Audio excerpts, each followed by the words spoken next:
radio comme journaliste, alors appelez-nous au 78 363 90 90. Original, e-radio, radio number one.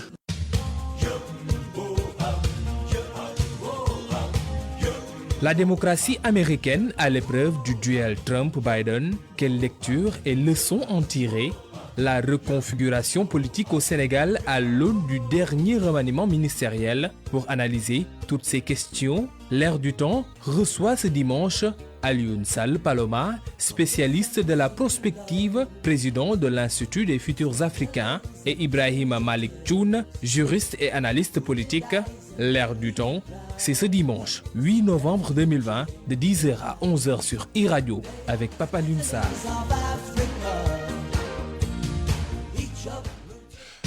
Il est 10h10 à Dakar, 5h10 à Washington. Mesdames et messieurs, bonjour et bienvenue dans votre émission hebdomadaire L'Air du Temps. Nous allons d'abord voyager au pays de l'oncle Joe pour ensuite revenir au pays de la Teranga. Deux actualités au menu qui seront passées au peigne fin par nos deux invités qui sont dans ce studio. Alioune Sall Paloma, bonjour. Bonjour. Vous êtes spécialiste de la prospective, mais aussi président de l'Institut des futurs africains. En face de vous, Ibrahima Malik Thioune, bonjour. Bonjour. Vous êtes juriste et analyste politique, L'Air du Temps, et c'est parti.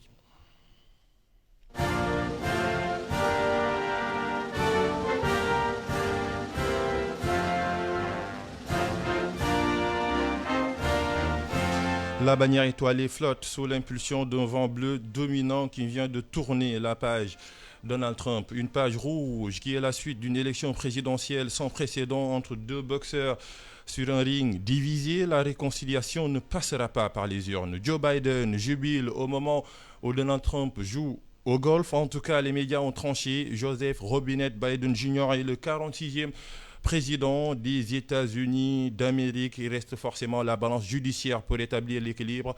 Alioune Sall Paloma, que vous inspire cette élection présidentielle si fiévreuse? Trois choses. Trois choses à mon avis. La première, c'est que les prévisionnistes nous ont administré une nouvelle leçon. C'est qu'ils ont l'art de se tromper. Vous parlez d'une vague bleue, mais en réalité, il n'y a pas une déferlante bleue. Les résultats sont relativement serrés. 74 millions pour Joe Biden, 70 millions pour Donald Trump. C'est encore relativement serré. Et ce n'est pas du tout la déferlante que l'on attendait. Il y a quelques jours, prévalait l'idée qu'on assisterait à une vraie déferlante bleue. Ce n'est pas le cas. Ça se joue dans un mouchoir de poche. La deuxième chose qui me vient à l'esprit, c'est que l'Amérique est un pays encore divisé. Oui. Très très fortement divisé, très fortement polarisé. Et cette polarisation ne date pas d'aujourd'hui. C'était déjà le cas dans les années 60, dans les années 50 avec le mouvement pour les droits civiques, la lutte pour les droits civiques. La polarisation s'est poursuivie dans les années 60 autour de la guerre du Vietnam. Et cette polarisation, elle est encore là, très forte. Elle s'est exacerbée à certains égards. Et je crois qu'il y a là quelque chose qu'il est important de retenir. C'est comme si la division était une tendance lourde au sein du système politique américain. Ce qui n'empêche qu'il peut y avoir un certain nombre de points sur lesquels il y a un consensus. Et le point sur lequel il y a un consensus, c'est certainement le respect pour les institutions, ce qui empêche l'Amérique d'être un pays en faillite. Et quelque part, parce que tout le monde convient du fait qu'il y a des institutions qui diront le dernier mot, qui auront le dernier mot. À l'heure actuelle, les médias donnent Joe Biden gagnant. Sans doute l'est-il, sans doute le sera-t-il, au terme d'une bataille juridique qui va prendre encore, je ne sais pas des combien mois de jours. Jusqu'au mois de janvier. Mais ce qui est sûr, c'est qu'à partir du moment où le collège électoral se sera prononcé, et en principe il devrait le faire au mois de décembre, où les grands électeurs se réuniront pour désigner le vainqueur, à partir de ce moment-là, tout le monde s'alignera. Oui. Il y a donc quelque part cette espèce de respect pour les institutions qui donne à l'Amérique, à la démocratie américaine, un certain intérêt, qui présente pour la démocratie américaine un certain intérêt. Le troisième point qui me vient à l'esprit, après avoir regardé ces élections de loin, c'est qu'en fait, si tout le monde a les yeux rivés sur les États-Unis, l'inverse n'est pas vrai. Les États-Unis n'ont pas du tout les yeux rivés sur le reste du monde. La politique extérieure n'est pas apparue comme un enjeu électoral majeur aux États-Unis. Ce sont les questions intérieures qui ont dominé la campagne électorale. Je crois qu'il y a là 3 éléments qu'il est important de garder à l'esprit lorsque l'on pense à ce qui s'est passé aux États-Unis.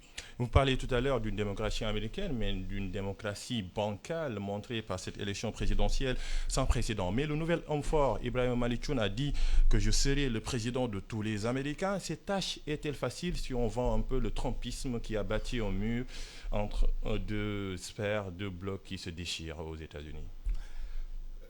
Cette tâche sera très ardue parce qu'il est apparu aux États-Unis une fracture. En tout cas, pas une fracture, mais des fractures. Oui. On voit une Amérique fragmentée. Ce n'est pas que la ligne de crête entre les républicains et les démocrates qui est la principale séparation, mais il y a énormément de séparation dans le commun. J'ai eu comme l'impression que l'Amérique se lisait au travers de corporations ou d'intérêts pluriels. Du coup, on a un kaléidoscope qui est là et qu'il sera très difficile pour quelque président que ce soit de fédérer tout ça. Trump a eu, lui, le parti de ne gouverner que pour ceux qui l'ont élu. Il ne parlait qu'à eux. Il n'y a que ses intérêts qui le servaient. Ce qui a donc exacerbé la fracture. Mais on peut faire également, avant d'aller plus loin, un certain nombre de commentaires sur cette élection présidentielle. Elle est historique. Oui. C'est une élection présidentielle très historique à plusieurs points de vue. Kamala Harris, première femme vice-présidente noire qui arrive à cette fonction-là. Ça, c'est quelque chose d'historique, de symbolique, c'est un signal fort. On a eu Barack Obama qui était le premier noir, on est en train d'avoir la première dame. Donc sur une séquence temporelle de moins de 20 ans, il y a des changements que le mouvement, le mouvement porté par Martin Luther King n'aurait pas pu penser. Mais un changement qui vient très tard. Rappelons que l'Amérique fait partie des premiers pays à avoir fait la révolution, 1776, nous sommes en 2000. Oui, mais la révolution de 1776, c'était une révolution des Blancs. C'était une révolution des Blancs. C'est-à-dire aujourd'hui, c'est le mouvement des droits civiques qui a commencé à porter la voix des Noirs. Et bon, dans une séquence, il faut lire l'histoire dans des perspectives assez longues. 1776, c'est la naissance des États-Unis. Il a fallu presque un siècle pour qu'on parle de mouvement des droits civiques. Et maintenant, un siècle plus tard, on voit des Noirs qui viennent. Donc, de ce point de vue-là, c'est très important. Et moi, je dis, en 20 ans, on a un président noir, une vice-présidente noire, ça augure de bonnes choses. Donc, de ce point de vue-là, c'est historique. Oui. Il y a une autre historicité qu'il faut relever, c'est l'âge, et c'est un paradoxe, c'est l'âge des candidats. Oui, Joe Biden, 77 ans, Trump, 74 ans. Biden, 77 ans, Trump, 74 ans.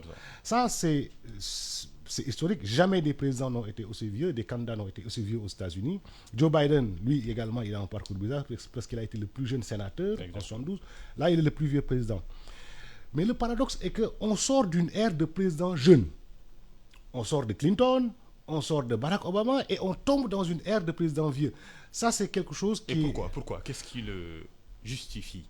Ce qui le justifie, c'est les joutes électorales, c'est la démocratie, la logique démocratique qui porte au pouvoir celui qui a reçu le plus grand nombre de voix. Mais c'est un paradoxe qu'il faut relever. Parce qu'on est dans une ère où les présidents sont de plus en plus jeunes. Oui. Les États-Unis avaient inauguré ça, on a ça en France, en Afrique, même au Sénégal. La Guinée-Bissau, par exemple, le Sénégal, voilà. Mais il ne faut pas toucher à Alpha Condé ni à Ouattara. On peut y revenir. Il y a un autre point qu'il faut relever, c'est, vous l'avez dit, à chaque fois qu'il y a une élection aux États-Unis, on se rend compte de ce que ce système politique est bancal. C'est un système politique qui est ahurissant à plusieurs points de vue. Un système politique, en réalité, il n'y a pas un système politique américain, il y a 50 systèmes politiques américains. Parce qu'il y a 50 États. Chaque État a sa propre réglementation. Exactement. On voit également que aujourd'hui, il y a quelque chose qui va être un biais fondamental dans une démocratie, qui va jouer un rôle qui n'est pas le sien dans une démocratie. Ce sont les juges. On parle des institutions. C'est vrai qu'il y a des institutions fortes qui soutiennent la démocratie américaine. Mais les juges ne sont pas des acteurs de la démocratie. Ils sont des arbitres d'un conflit ou d'un contentieux. Mais on se rend compte que de plus en plus, depuis l'affaire Gore, 2010. Gore-Bush, depuis cette affaire-là, les juges sont en train de décider de celui qui sera le président de la République. Avec Gore et Bush, c'était moins grave parce que là-bas, les juges ont arrêté le recomptage. Mais là, la demande de Donald Trump est quelque chose de déstructurant pour une démocratie. Donald Trump est en train de nier le droit de vote à certaines personnes en contestant la modalité du vote. Les votes par correspondance, la correspondance est une modalité d'expression du vote. Donc si on supprime les votes par correspondance, on a nié à certains Américains leur possibilité de voter. Et ça, si les juges interviennent dans ça, et que Trump aujourd'hui, contrairement à toute la tradition républicaine américaine, ne félicite pas celui qui est reconnu président de la République, en tout cas déclaré comme tel par les médias, on va entrer dans quelque chose d'inextricable, et on peut aller jusqu'à l'extrémité telle que ce soit le Sénat qui dise tel est le président. Et dans ce cas, le Sénat est un Sénat républicain. Donc, c'est des schémas qui sont très bizarres et il faut faire attention à ce qui va se passer. Ça risque d'être une poudrière, cette affaire américaine. Tout n'est pas encore dû du simple fait que Biden ait été déclaré par les grands médias. Oui, CNN et Fox News. Il n'y a aucune institution officielle américaine qui aujourd'hui a donné le fin mot de l'histoire. Tout ce qui se passe, c'est CNN, c'est Fox News, mais aucun État n'a encore certifié ces résultats. Donc, mais c'est parce que le dépouillement continue à lui seul le Parlement. Ibrahim Malikoun vient de parler un peu de la question des Noirs en citant deux exemples, Barack Obama et aujourd'hui Harris. Mais est-ce que ces deux personnalités-là ne sont pas l'arbre qui cache la forêt? Parce que les questions identitaires qui touchent surtout aux Noirs persistent dans un pays divisé. On l'a vu avec l'affaire George Floyd, mais aussi Blake.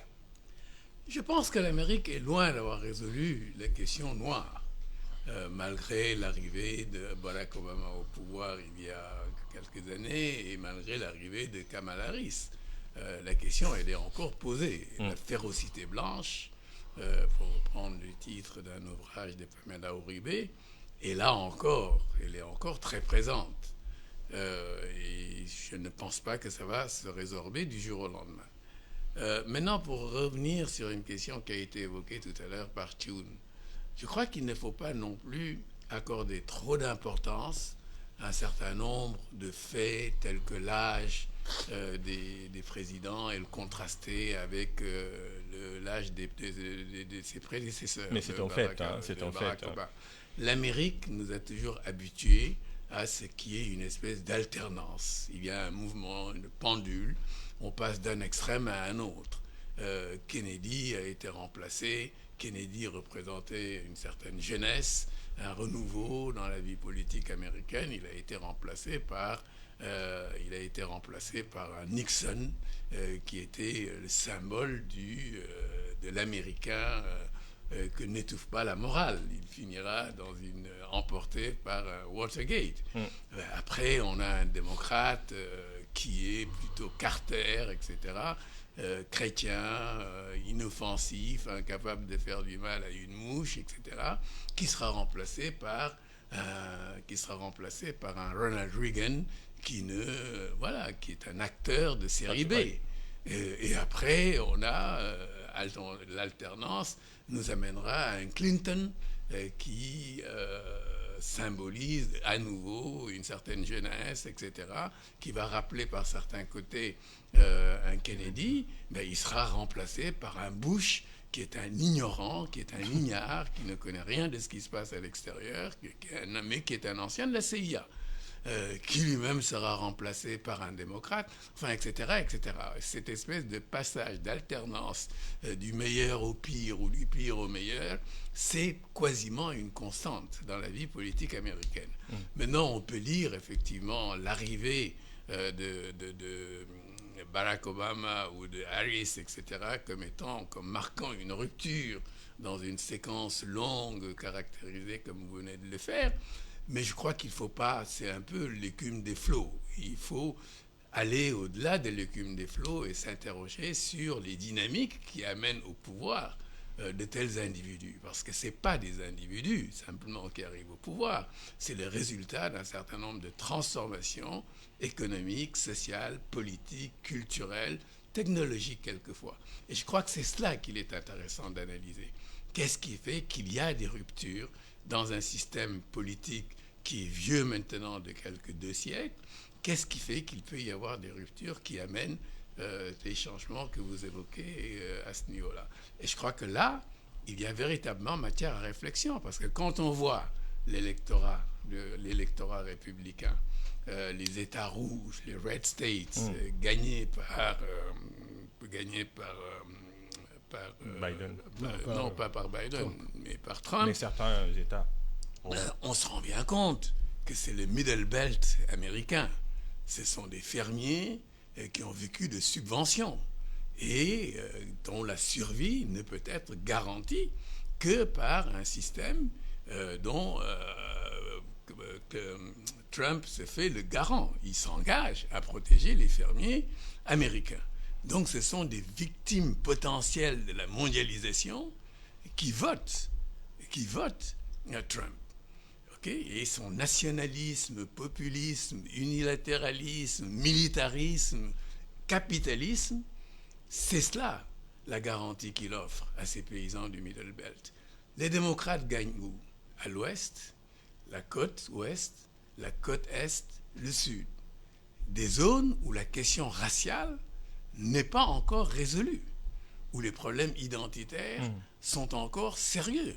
Et là, il joue effectivement une carte, il joue en territoire qui lui est quasiment acquis, parce qu'il a une vice-présidente, une colistière qui est issue de ces milieux, elle est de Oakland. Oakland, ne l'oublions pas, ça a été même le foyer, le berceau du mouvement radical du Black Panther Party. Elle est de cette région, et Joe Biden lui-même, et vous avez raison de le rappeler, était un très jeune sénateur. Il est issu d'une classe moyenne, c'est pas du tout un enfant de riche, il est issu d'une classe moyenne, et il a été un des défenseurs du mouvement anti-apartheid aux États-Unis. Et donc, il est quelque part en territoire qui lui est quasiment acquis, parce qu'il a eu des positions plutôt intéressantes pour les minorités, en faveur des minorités, etc. Je crois donc qu'il faut qu'on dépasse un tout petit peu le côté superficiel, artificiel, etc., auquel s'attachent beaucoup trop souvent les médias, pour comprendre quels sont les intérêts de classe que représentent les uns et que représentent Biden et Trump, surtout si l'on veut s'interroger sur les marges de manœuvre dont peut bénéficier un Biden demain. Et vous venez de dire l'Amérique divisée entre la couleur rouge et celle bleue, entre Biden et Donald Trump. Donald Trump est un procédurier, tout le monde sait qu'il ne va pas abdiquer parce que c'est un homme d'affaires. Il faut s'attendre à un long feuilleton judiciaire. Vous, qui êtes juriste, qu'est-ce qui va se passer aux États-Unis après? Sur le plan juridique, beaucoup de choses vont se passer. Retenons tout simplement, pour revenir sur un point, Donald Trump, et il y a un paradoxe qu'il n'est pas inintéressant de relever, qui tient, c'est vrai, à son âge, mais à son type. Donald Trump est en train de se porter, d'être le porte-voix de cette Amérique qui vient d'être décrite, dont il est lui-même l'exact contraire. C'est-à-dire? Donald Trump, on vient de suivre la démonstration faite par ce Parlement en nous expliquant que lui, son électorat principal, son vivier électoral, c'est la ruralité. C'est un peu cette Amérique rurale, cette Amérique traditionnelle, conservatrice. Mais lui, il est l'exact opposé de tout ça. Lui, il est fils de riche. Il dit que son père lui a fait un prêt de $1 million. À qui son père fait un prêt de $1 million aux États-Unis? En quelle année? Trump, à 30 ans, il est propriétaire de 14 000 appartements aux États-Unis. 14 000 appartements. À 30 ans. Autrement dit, sa politique est un leurre. Tout est contradictoire et paradoxe chez lui. Au moment où il vend que c'est l'Amérique, make America great again, qu'il faut redonner le pouvoir aux Américains, il arrive au pouvoir, ce sont ses fils, ses petits-fils. Bon, ça c'était une petite parenthèse. Mais pour en revenir sur ce qui va se passer sur le plan juridique, il faut qu'on solde les contentieux. Ces contentieux-là, les pending-là, il faut les solder. Et il y aura autant de procédures qu'il y aura d'États. Parce qu'il ne faut pas oublier qu'aux États-Unis, la législation électorale est une législation des États fédérés. Chaque État a sa propre législation. Première chose. La deuxième chose, c'est que les grands électeurs peuvent ne pas voter pour la personne qui a gagné l'État. Oui. La troisième chose, c'est que selon les États, on remporte tous les grands électeurs ou une partie des grands électeurs. 270. Voilà. C'est le chiffre magique. C'est le chiffre magique, mais je dis, il y a des États où si vous arrivez premier, vous prenez tous les grands électeurs. Il y a d'autres États où si vous arrivez premier, vous ne prenez pas tous les grands C'est électeurs. le Maine et le Nebraska. Vous par prenez exemple. une partie. Mais aux États-Unis, heureusement, comme on l'a rappelé en introduction, il y a les institutions qui fixent des caps. Il y a une sorte de ce qu'on appelle la période, on va dire période suspecte, mais une période avant le 8 novembre où tout doit être soldé. Il faut qu'on en ait terminé avec tout ce qui est procédure. Et une fois que tout ça est fait, on va convoquer le collège électoral pour qu'il désigne le président des États-Unis. Mais aujourd'hui, moi, ce qui me fait peur, c'est qu'aujourd'hui, selon les dernières informations filtrées, le camp Trump va formuler pas moins de 3000 recours. 3000. 3000 recours. Je ne sais pas comment on solde 3000 recours. Et il y a quelque chose de suspect, c'est que avant les élections, il a rendu la Cour suprême totalement conservatrice en nommant une juge en remplacement de celle qui était décédée. Oui. Donc, on peut dire qu'aux États-Unis, les juges sont neutres, mais ce n'est pas tout à fait exact. Et surtout que les 9 juges qui composent la Cour suprême sont désignés par le président de la République. Oui, ils sont désignés par le président de la République. Heureusement que, eux, ils ne sont pas obligés de prendre les affaires qu'on leur donne. Et l'affaire d'Al Gore a laissé une tache indélébile dans l'histoire de cette Cour suprême. Cette Cour suprême était prestigieuse, elle a été là pour faire avancer les grandes causes, parce que la Constitution américaine est quasiment inchangeable, on ne peut pas la toucher, il y a certains amendements, mais il faut toute une procédure qui au long cours pour changer tout ça. Mais la Cour suprême a toujours eu ce prestige-là de structurer les grands débats sociaux et de trancher aux États-Unis. Mais aujourd'hui, tout est suspect. Oui. Tout est suspect. Trump, vous savez qui est l'avocat de Trump? C'est Rudolph Giuliani. Giuliani, c'est l'une des personnes les plus puissantes aux États-Unis, les plus réseautées aux États-Unis, qui sont capables, en dehors de tout système juridique, de renverser des situations par ce qu'on appelle le lobby. Il ne faut pas oublier qu'aux États-Unis, il y a ce qu'on appelle le parlementarisme de couloir. Vous savez, les États-Unis sont un régime présidentiel. Le régime présidentiel, c'est une séparation stricte des pouvoirs, mais il y a certes des petits mécanismes collaboratifs entre l'exécutif et le Congrès. Mais en théorie, c'est une séparation stricte. Le Congrès a des pouvoirs propres et le président a des pouvoirs propres. Donc, le Congrès ne peut pas être dissous par le président de la République et théoriquement, le président de la République ne peut pas être destitué par le Congrès, sauf une procédure par procédure d'impeachment. Or, la procédure d'impeachment, c'est une procédure d'incrimination. Oui. Ce qui est tout à fait le contraire dans un régime parlementaire. Dans le régime parlementaire, l'exécutif peut dissoudre le parlementaire et le parlementaire peut mettre en cause la responsabilité de l'exécutif. Ça existe comme en France, au Sénégal par exemple. Le président de la République peut dissoudre l'Assemblée nationale. Oui. Ce qui n'est pas le cas aux États-Unis. Donc, il y a une autre partie qui est très importante aux États-Unis qu'on appelle les lobbyistes et qui pratiquent ce que la doctrine juridique appelle le parlementarisme de couloir. Il y a énormément de lois qui passent ou qui ne passent pas parce qu'il y a des lobbies qui ont été à l'œuvre pour le porter ou ne pas le porter.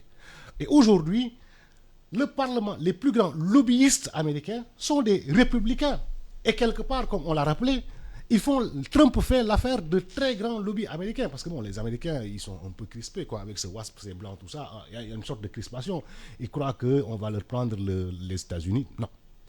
Mais il reste que Trump a su jouer sur ces peurs et sur ces paranoïas américaines, qui sont des paranoïas proprement américaines, qui a du bien et qui a du mal. Parce que le pendant de ces paranoïas américains, c'est le nationalisme américain qui fait qu'ils sont capables de réussir de très grandes choses, là où d'autres nations seraient un peu empêchées. Donc moi je dis qu'il faut qu'on fasse attention. Oui. Rien n'est encore joué dans cette affaire américaine. Mais le peuple américain a voté. Malheureusement, ce sont les juges qui vont désigner qui sera le 46e président des États-Unis. Je parlais tout à l'heure, on parle des États-Unis, l'une des plus grandes et anciennes constitutions en 1787. Est-ce qu'aujourd'hui, cette élection présidentielle à l'USA, le Parlement, montre que cette démocratie est aujourd'hui un colosse aux pieds d'argile? Je crois que ça fait longtemps que la démocratie américaine apparaît comme telle, parce que, comme l'a rappelé M. Thune, c'est quand même une démocratie dans laquelle les lobbyistes jouent un rôle important. On est dans une démocratie où le président a un pouvoir de nomination des juges de la Cour suprême, et la Cour suprême est une instance qui compte dans la vie politique américaine. Le fait que Trump se soit battu jusqu'au dernier moment pour faire élire, pour faire nommer à la Cour suprême une juge qui est de droite, qui est conservatrice, ne relève pas du hasard. Ce n'est pas un fait anodin. Et le fait qu'il y ait aujourd'hui 6 des 9 juges de la Cour suprême marqués à droite ne relève pas non plus du hasard. Et 3 d'entre eux, je crois, ont été nommés par Trump. Oui. Donc la démocratie américaine, elle a ses limites. Elle a ses limites aussi dans le rapport qu'elle entretient à la vérité.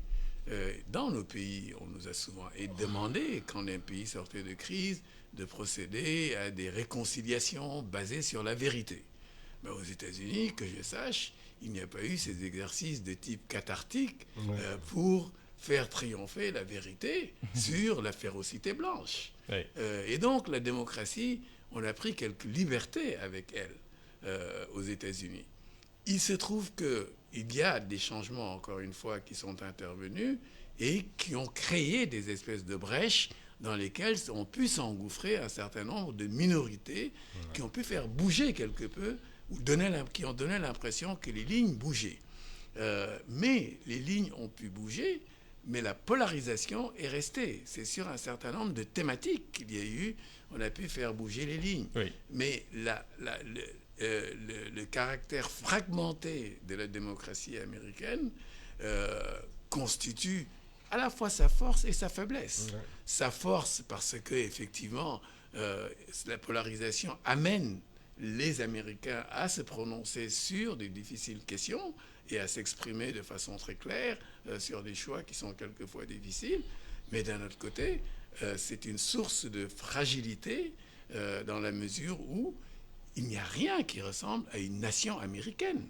Ce qui existe, c'est des intérêts de groupe, c'est des intérêts de classe que l'on fait avancer, et qu'on soit dans le Parti démocratique, chez les démocrates ou qu'on soit républicain, il y a un certain nombre de fondamentaux qu'on ne remet pas en cause.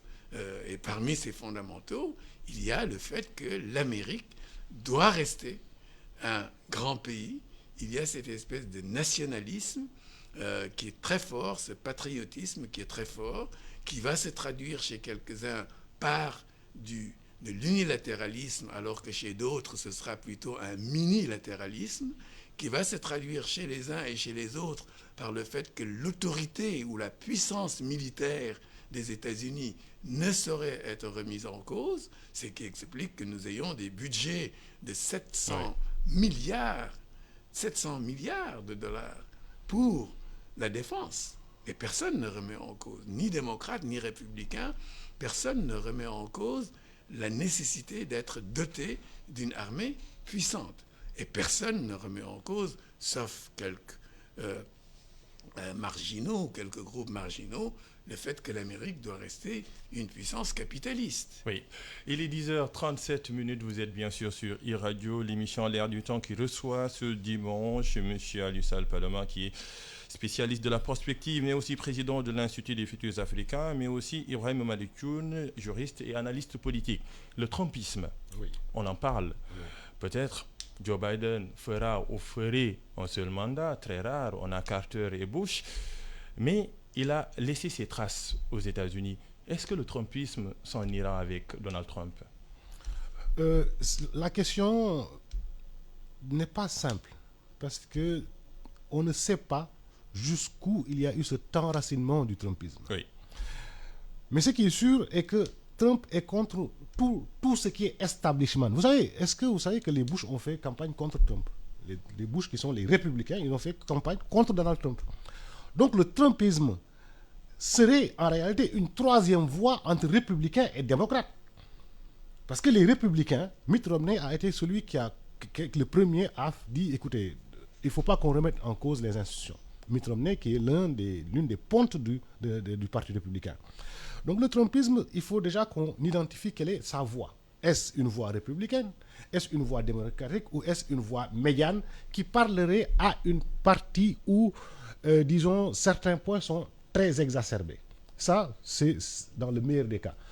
Alors, dans le pire des cas, moi, je dis que tous les populistes disparaissent lorsque le populisme disparaît. Il y a toujours des séquelles de tous les grands populistes, mais ce ne sont que des séquelles. Donc, et puis bon, le trumpisme, moi, je ne sais pas aujourd'hui comment le définir. Je disais tout à l'heure qu'il y a un paradoxe qui tient à Donald Trump, à ce que lui, il incarne. Beaucoup d'Américains ont voté pour Donald Trump lors de sa première accession à la présidence parce qu'il incarnait en lui-même le rêve américain. Partir de presque rien, c'est le narratif que lui, il a vendu, ce qui est tout à fait faux. De zéro en héros. Alors qu'il n'est jamais parti de zéro en héros. C'est son grand-père qui est venu à 16 ans, qui est venu d'Allemagne. Il a changé son nom, c'est parce qu'il avait un nom un peu imprononçable, Trump, il a dit Trump. C'est lui qui a commencé à construire des bâtiments et Trump n'a fait qu'hériter de ça. Donc aujourd'hui, Trump a vécu dans ça, il a vendu autre chose aux Américains. Il est vrai que la ruralité américaine avait besoin à un moment d'être rassurée, parce que c'est une ruralité qui était en train d'être décrochée à un double point. La première chose, c'est qu'ils n'étaient plus les meilleurs sur les grandes productions de blé, sur les grandes productions de maïs, parce qu'il y avait l'Amérique latine qui était en train de développer ça, notamment le Brésil, et d'autres pays qui avaient commencé à avoir une certaine puissance agricole. Ça, c'est une première chose. La deuxième chose, c'est une réalité qui était en train d'être décrochée par tout ce qui est nouvelle technologie. Vous savez, et l'autre paradoxe, c'est que cette ruralité qui vote pour Donald Trump a été très bien servie par Obama avec le Obamacare, parce qu'il n'y a pas de protection sociale. Donc Trump, en réalité, le trumpisme, avant d'en parler, il faut détricoter l'ensemble de ces paradoxes qui sont là et qui, pour moi, sont aujourd'hui inextricables. Ce qu'il faut dire, c'est que le monde a aujourd'hui besoin de moins de trumpisme.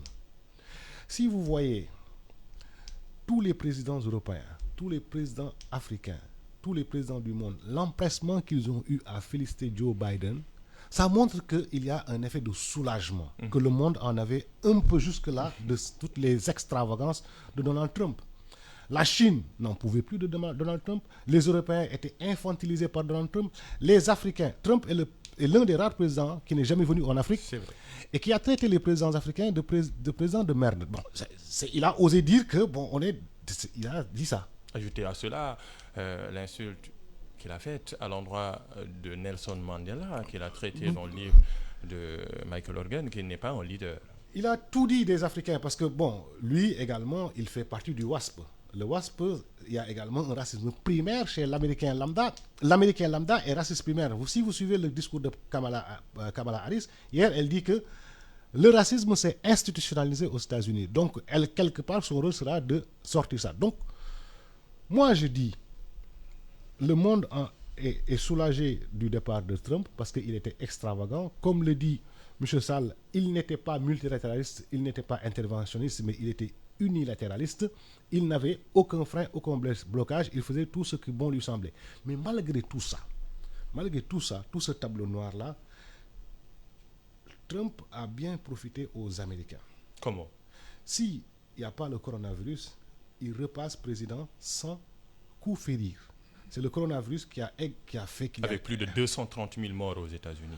Oui, plus que la Deuxième Guerre mondiale a fait aux États-Unis, plus que si vous prenez les morts, j'ai vu une statistique passée qui était effrayante, si vous prenez les morts, les Américains morts en Afghanistan et les Américains morts sur les théâtres de combat les 10 dernières années, que multipliez ce chiffre-là par 25, vous n'atteignez pas le nombre de morts qu'il y a aux États-Unis. Ils sont à 300 000 morts et aujourd'hui, ils sont à 65 000 infectés par jour.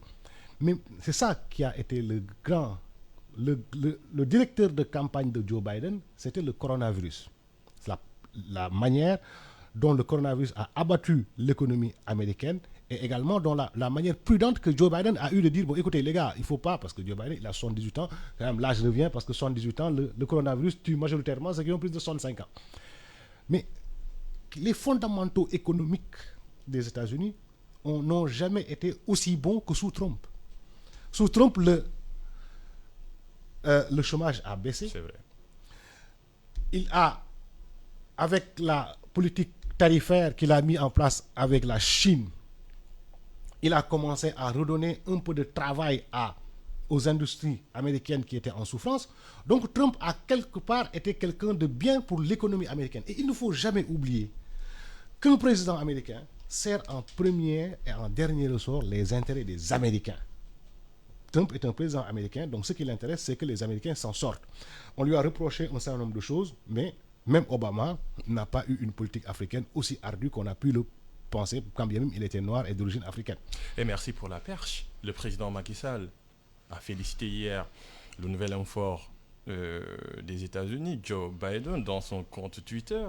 C'est parce c'est un clin d'œil diplomatique par rapport à Donald Trump. On l'a dit, l'Afrique a perdu du temps avec Donald Trump. Il n'a jamais mis les pieds ici. Il n'a fait que 2 ans pour nommer Nagui, qui est le secrétaire aux affaires africaines. Il a traité des pays africains de pays d'eux, mais également de Nelson Mandela. Pensez-vous, à l'USAL Parlement, qu'avec Joe Biden, l'Afrique sera au cœur de la politique américaine? Je crois que c'est un pari risqué. Je ne prendrai pas. Je ne crois pas que l'Afrique va être au cœur des préoccupations de Joe Biden. Il y aura sans doute plus de respect pour l'Afrique que sous Trump.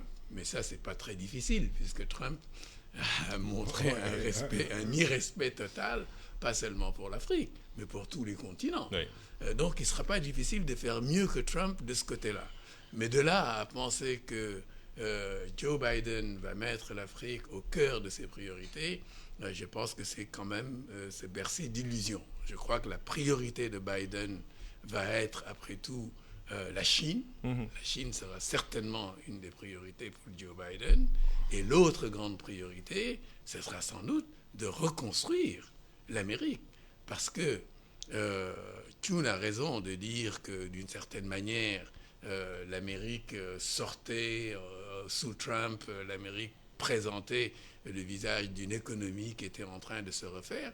Encore qu'il ne faille pas trop exagérer cet aspect, parce que les emplois créés par Trump, sous l'ère Trump, c'est des emplois précaires. On a vu se développer aux États-Unis un véritable précariat, pas un prolétariat, mais un véritable précariat, avec ce qu'on a appelé des working poor, des gens qui travaillent, mais dont les revenus sont si bas qu'ils n'arrivent pas à satisfaire tout à fait tous leurs besoins. Et il y a donc une classe pauvre, même si elle trouve à s'employer.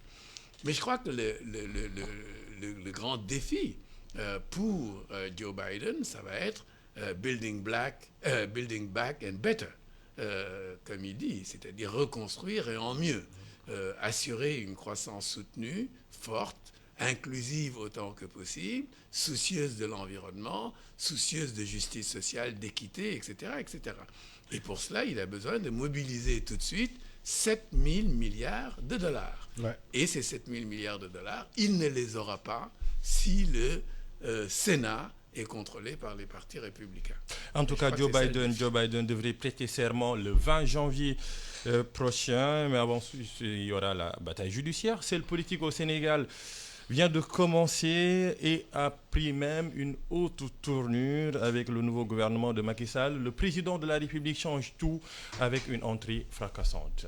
D'autres intelligences m'avaient suggéré de choisir un autre chemin, le chemin d'une opposition radicale tentant d'utiliser les interrogations et les inquiétudes légitimes des populations et en particulier de la jeunesse, nées du contexte de crise, pour fragiliser le régime en place et en tirer des gains politiques immédiats. Je respecte leur intelligence et leurs analyses, mais je n'ai pas choisi ce chemin-là. J'ai choisi le chemin d'une implication directe et personnelle pour participer aux efforts qui nous incombent à tous pour redresser la situation de notre pays.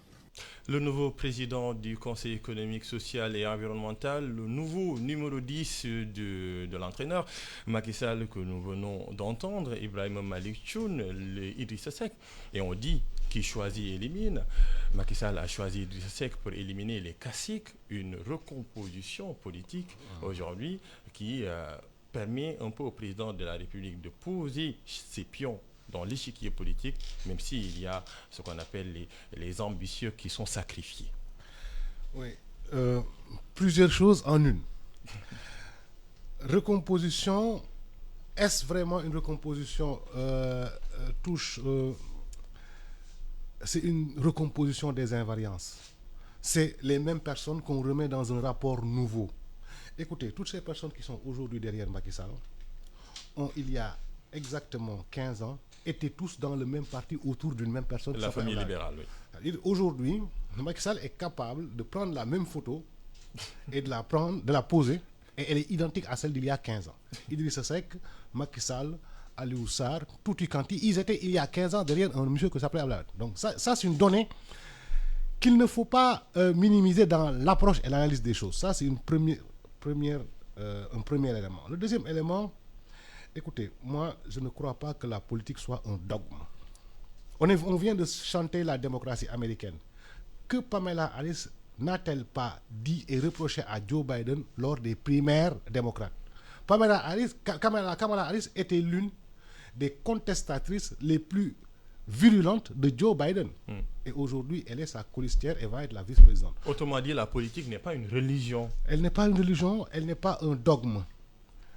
Si tant est que la politique doit servir un intérêt supérieur qui est celui de la nation, il est parfois concevable qu'on puisse taire des contradictions et des ambitions personnelles pour servir cet intérêt-là. L'autre problème, c'est le problème Idrissa Seck en lui. Alors, Idrissa Seck est une donnée politique assez intéressante à analyser. Idrissa Seck est parti de fils spirituel de Abdoulaye Wade, Oui. à fils putatif de Abdoulaye Wade, à deux plus grands opposants du Sénégal, à aujourd'hui collaborateur de Macky Sall. Donc lui, il a marié toutes les couleurs que la palette offrait. C'est dû à l'homme. C'est dû à l'homme et à ses perspectives. Idrissa Seck, et ça, c'est sous ma responsabilité que je le dis, a toujours essayé d'emprunter les raccourcis pour accéder à la présidence. Ça, c'est une première chose. La deuxième chose, c'est on a trop minimisé Macky Sall dans ce pays-là. Oui. Alors, Macky Sall a toujours été considéré comme un débonnaire qui était là, un président par défaut, par accident, qui n'avait ni vision ni ambition, qui politiquement était nul, était un... Non, c'est interminablement faux. En tant que juriste, je dois donner une foi indécrottable aux faits. Quels sont les faits? Les faits est que voilà un monsieur qui a créé un parti, a fait des choses extraordinaires sur le plan politique sénégalais. Une fulgurance sur le plan politique qu'on n'a jamais vu. En 3 ans, le monsieur crée un parti et gagne les élections présidentielles. Oui. Et depuis, n'a jamais perdu une élection. Et toutes les tensions politiques qu'on avait dit qu'il allait l'emporter, il les a réglées sans tambour ni trompette. Le cas Idrissa Seck a été réglé.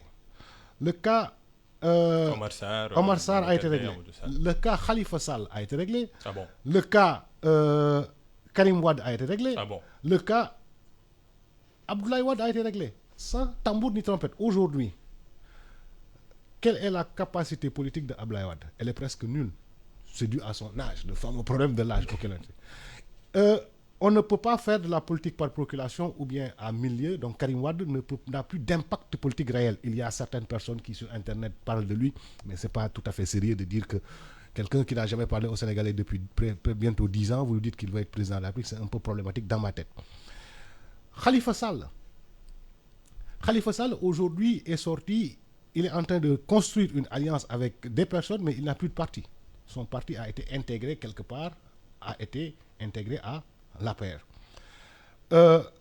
Donc, qu'est-ce qui reste?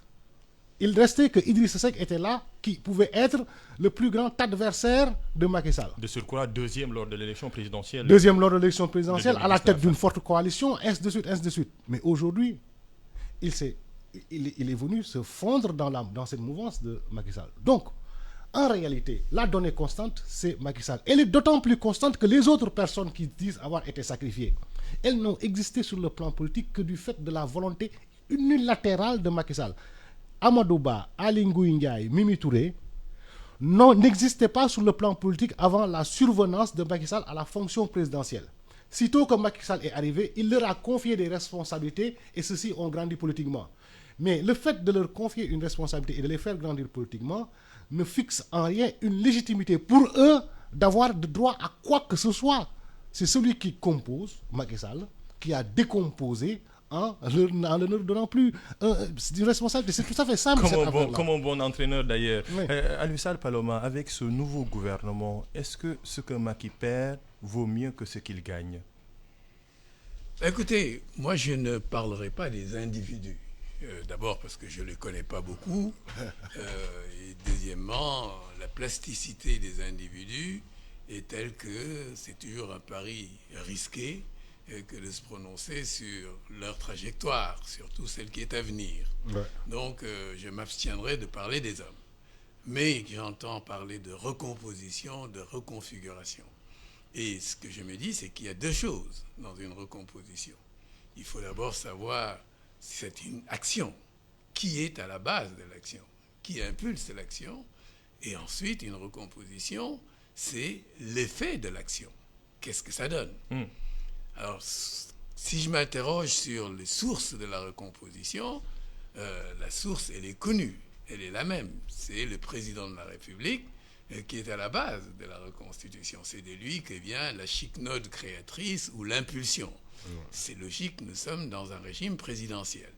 Et ces changements dont j'ai entendu dire que c'est le 8e, ce remaniement ministériel dont j'entends dire que c'est le 8e, il a, comme ceux qui l'ont précédé, pour source le palais de la République, boulevard, c'est quel boulevard encore? De Gaulle. Voilà. C'est de là qu'est venue la recomposition. Et le principal artisan, l'unique, c'est le président de la République qui est une institution. Ouais. Le résultat de cette action, l'effet de cette action, de ce que j'ai lu encore, j'entends dire que 2/3 des membres du gouvernement actuel occupaient les postes qui sont les leurs dans le précédent gouvernement. 2/3, donc 22 sur 33. Alors je ne sais pas très bien s'il y a eu véritablement bouleversement. Avec les départs. S'il y a eu le bouleversement que l'on attendait. Aliou Ndiaye, Amadou Ba, Mimi Touré. S'agissant des départs, j'entends dire également que ceux qui sont partis comme ils sont entrés. C'est-à-dire, c'était le fait du prince. Ils sont entrés sur décision du président de la République. Oui. Aucun d'entre eux n'a été imposé par la rue ou par un quelconque pouvoir. C'est donc de la seule volonté du président de la République que dépendait leur nomination. Et, comme on dit, il ne faut pas s'étonner à ce moment que le président de la République puisse, s'il le juge nécessaire, se débarrasser d'eux. Ça me paraît aussi simple que ça. Mais pour revenir sur mon propos, je dirais que aussi bien en ce qui concerne la source de la recomposition que l'effet de la recomposition, nous sommes dans une très très belle continuité. Je ne vois pas ce qui a changé entre les remaniements précédents et celui-ci. Alors, il y a le cas de quelques individus que vous évoquez, oui, mais sur lesquels, encore une fois, je m'interdis de me prononcer pour la simple raison qu'il y a cette plasticité qui semble être une caractéristique de l'homo sénégalensis, ou du moins de l'homme politique sénégalensis, une plasticité qui lui fait endosser diverses couleurs au gré des événements. Alioune Paloma, Ibrahima Malick Thion, malheureusement c'est la fin de cette émission. Messieurs, merci d'être là et je rappelle que Alioune Paloma est le président des Futurs Africains et Ibrahima Malick Thion est juriste et analyste politique. À 11h, un flash d'information juste après le flash. Le jury du dimanche, Mamadou Ibra Kane qui reçoit Ousmane Khoma, juriste et politique à l'université Cheikh Anta Diop de Dakar. Macky Sall et Idrissa Seck, opposition politique, nouveau gouvernement. Des sujets qui seront au menu de cette édition. Il est 10h58. Merci d'avoir suivi cette émission hebdomadaire L'Air du Temps, présentée par Papa Lunsa. Biran Sissi était à la partie technique. Rendez-vous dans 2 minutes pour un bulletin d'information juste après le JDD. Bon dimanche à tout le monde.